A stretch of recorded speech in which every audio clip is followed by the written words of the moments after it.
Bienvenidos nuevamente a nuestro canal Curiosidad, rompiendo tabúes sobre la sexualidad. El día de hoy el tema es orientación sexual. La pregunta del día de hoy es ¿qué factores causan la orientación sexual? La orientación sexual se refiere hacia dónde nos sentimos atraídos, ya sea de una forma afectiva, no erótica, erótica o sexual. Lo que quiere decir es que puedes tener el acto, te puede atraer a alguien por su sexualidad para tener el acto sexual con esa persona, o puede atraerte también de una forma únicamente imaginativa, ya sea por las fantasías sexuales, o puede atraerte también de una forma afectiva, como para relacionarte y crear vínculos amistosos o de hermandad familiar. Una de las orientaciones sexuales es la homosexualidad, y esta se refiere a que una persona es atraída por el mismo sexo, como son conocidas los gays y las lesbianas. Y en estadísticas que existen, dicen que 1 de 10 personas es homosexual. La bisexualidad, en cambio, también toma en cuenta a las personas que se sienten atraídos por su mismo sexo, pero también hacia el sexo distinto, ¿no? Al complementario. Lo que quiere decir es que te gustan hombres y mujeres independientemente de cuál sea tu sexo.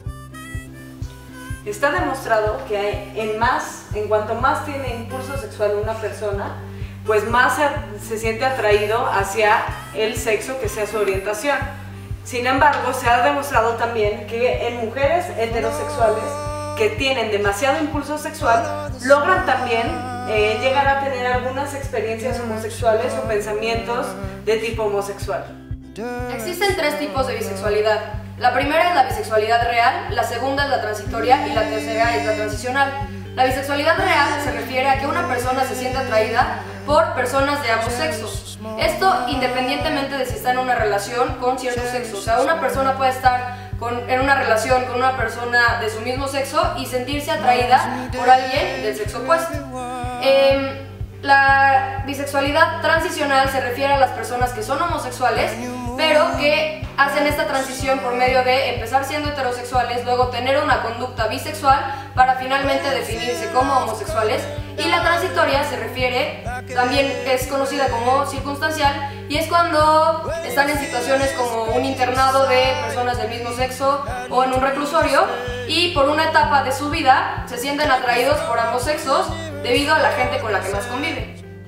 Otro aspecto de la bisexualidad es que en muchas ocasiones las personas bisexuales les cuesta muchísimo trabajo regresar a una relación heterosexual, y se observó en un estudio que se realizó que las mujeres son las que más tienden a esta actividad. Se utilizaron a mujeres de entre 18 y 25 años y bueno, se observó que todas tenían una relación bisexual. 5 años después regresaron con las mismas personas y el 25% de ellas ya tenían una relación heterosexual. Y por último, la bisexualidad se puede también utilizar en personas que son gays exclusivamente y utilizan la bisexualidad para tapar este aspecto. Otra orientación es la orientación asexual. ¿Qué quiere decir el ser asexual? Es que a ti no te atrae nadie de una forma únicamente erótica sexual.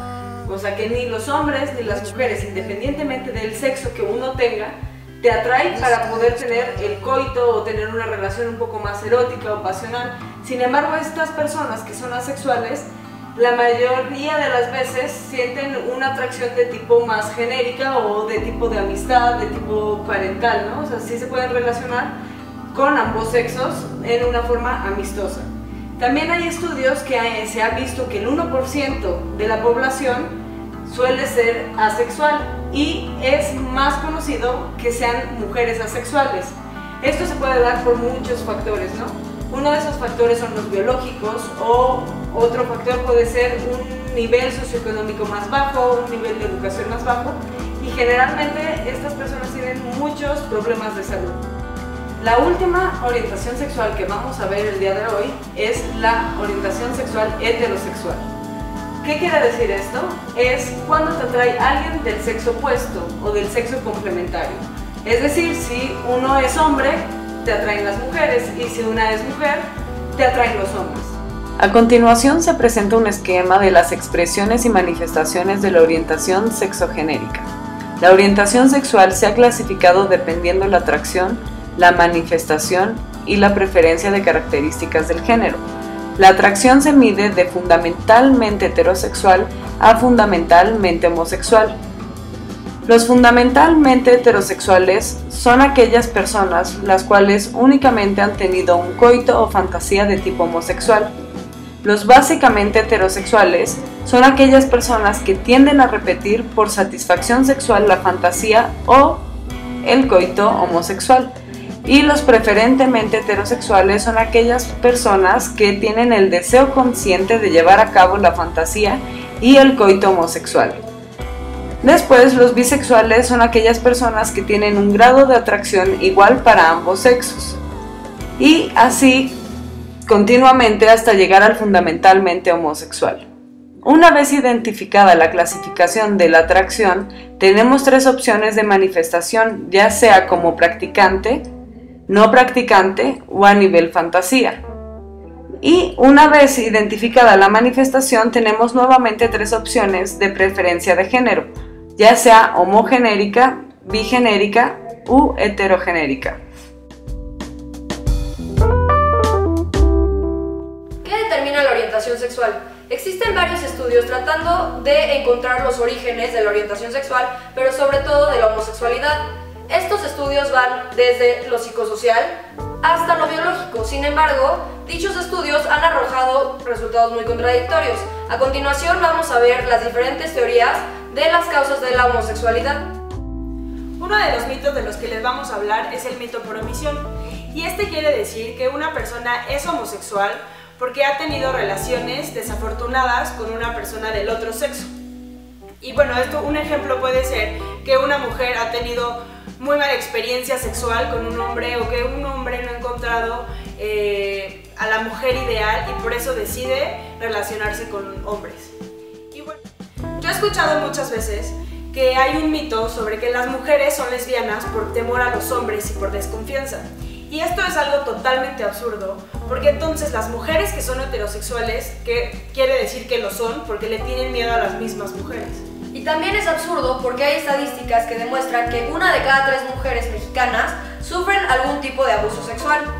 Este puede ser de manera verbal o de manera física, de manera psicológica. Y entonces esto implicaría que 1 de cada 3 mujeres mexicanas es lesbiana, porque si es por temor a los hombres, sería lo más evidente.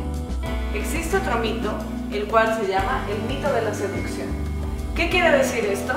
Que las personas que piensan esto dicen que un homosexual es homosexual porque alguien al que admiran o que generalmente es de una edad mayor los seduce y los contagia para ser homosexuales. ¿Tú qué piensas en respecto a este mito? Pues yo creo que cuando tú admiras a alguien, admiras muchas partes de él, ¿no? De esa persona, no solo la orientación sexual. Y bueno, si tú estás en un proceso en donde estés identificándote en una orientación sexual, es mucho más fácil que este igual pues pueda guiar de cierta manera, sí, pero no creo que sea algo definitivo. Sí, claro. Y de hecho muchas veces en colegios o en determinadas instituciones no dejan que las personas homosexuales den clases precisamente por esto, por el miedo a que los niños se vayan a contagiar y busquen ser homosexuales. Sin embargo, hay muchos estudios que comprueban que la homosexualidad se da antes de la etapa escolar, por lo cual eso no debería de tener alguna influencia en que el maestro sea de tipo que tenga la orientación homosexual y que vaya a contagiar de cierta forma al niño. Las primeras personas con las que estamos en contacto, todos los seres humanos, son los padres o los tutores, ¿no? Entonces, esto quiere decir que si los padres son heterosexuales y el niño es homosexual, entonces ¿por qué no admiró este modelo que tenía y se convirtió en alguien heterosexual, ¿no? Esto pone un poco en duda este mito del que venimos hablando, porque no es tanto la admiración, sino aquí puede llegarse a ver que es algo mucho más biológico o algo mucho más de nacimiento. Otra teoría que prevalece en la explicación del origen de la homosexualidad es la teoría psicoanalítica o la teoría de Freud. Esto tiene que ver con los antecedentes de las personas, principalmente en la infancia y en su relación con los padres. Lo que establece esta teoría es que los niños en cierta etapa de su desarrollo están homoerotizados. ¿Qué quiere decir? Que se sienten atraídos por personas de su mismo sexo. Los varones Si no tienen una buena relación con sus padres, van a permanecer homoerotizados, y las mujeres igual si no tienen una buena relación con su madre. Esto quiere decir que por esto se convierten en gays o en lesbianas. Sin embargo, estudios realizados posteriores a esta teoría han demostrado que este patrón de mala relación con los padres del mismo sexo no propicia que se hagan homosexuales, ya que muchos individuos heterosexuales vienen de familias con este patrón. Entonces, estos estudios descartan dicha teoría. Ahora les vamos a hablar de las teorías biológicas. Y bueno, en estas teorías, los investigadores han explorado diferentes áreas para encontrar las causas de la orientación sexual. Existe un estudio realizado con gemelos idénticos y gemelos que no son idénticos, ¿no? Lo que comúnmente conocemos como cuates y gemelos. Los gemelos idénticos comparten la misma información genética, sin embargo, los gemelos que no son idénticos no comparten esta. Lo cual en esta investigación se investigó sobre la orientación sexual, ¿no? Los gemelos idénticos coincidían en la orientación sexual, sin embargo, los gemelos que no son idénticos no coincidían en la orientación sexual. Esto que mencionas quiere decir que la orientación sexual tiene una carga genética bastante fuerte. Existe una teoría que habla sobre la inconformidad de género, y esta se refiere a un estudio que se le hicieron a personas adultas homosexuales, en los que ellos mencionan que desde pequeños preferían actividades del otro género. No sé, ¿a ti como qué se te ocurre que se refiere a esto? Pues a que a una mujer desde pequeña decida jugar con cochecitos, por ejemplo, o a realizar actividades que son consideradas más de los hombres, como los deportes o el fútbol. O en un hombre, por ejemplo, sería que él prefiera pasar más tiempo con las mujeres, jugar a la casita tal vez, o a la comidita. O a las muñecas, que le guste peinar a las muñecas de su hermana o cosas así. Exacto. Las personas que atribuyen la orientación sexual a factores biológicos lo hacen a partir de dos cosas: los factores genéticos y la inconformidad o conformidad genérica. Bueno, en cuestión genética también, Dean Hammer, un científico, encontró un gen gay, ¿no? Este gen gay es el gen XQ28, y en su investigación descubrió que varios homosexuales tenían este gen. La homofobia es un aspecto que está constantemente en nuestra sociedad y se define por el odio, el asco y el temor irracional por una persona homosexual o para identificarse como una persona homosexual. Esta está fomentada por la religión católica, la cual actualmente dice que es un pecado. Asimismo, está fundamentada también por creencias de que es una enfermedad. Incluso en el DSM-3, que es un libro en donde se enumeran los trastornos mentales, esta estaba como una enfermedad mental. Sin embargo, actualmente ya no se le considera como tal. Es más considerada como una enfermedad la homofobia que la misma homosexualidad. La evidencia de que la homosexualidad tiene causas biológicas hace descubrimientos muy importantes. Por una parte, las personas que la consideran como una práctica inmoral o antinatural han tenido que cambiar su postura. Sin embargo, los resultados de cómo la gente percibe la homosexualidad ahora que la consideran innata son diferentes, son inconsistentes. Por una parte, se refleja que la homofobia ha aumentado, y hay otros estudios que demuestran que la gente está a favor de los derechos de los homosexuales y, por ejemplo, de que haya más maestros homosexuales. ¿Qué tan común es la creencia de que la homosexualidad es innata? Esto depende a quien se le pregunte. Si se le pregunta a las personas heterosexuales, refleja que 49% de estas, o sea, la mitad, está de acuerdo con esta creencia. Sin embargo, las personas homosexuales, el 75% de ellas consideran que la homosexualidad sí es innata. Para finalizar este video, los dejo con la siguiente pregunta. ¿Qué conductas consideras incorrectas dentro de la práctica sexual? Y les recordamos que también nos pueden encontrar en Facebook como Educación Sexual Ibero y en Twitter como @edusexualibero. Gracias. Wake up in the morning, stumble on my life. Can't get no love without sacrifice. If anything should happen, I guess I wish you well. A little bit of heaven, but a little bit of hell. This is the heart.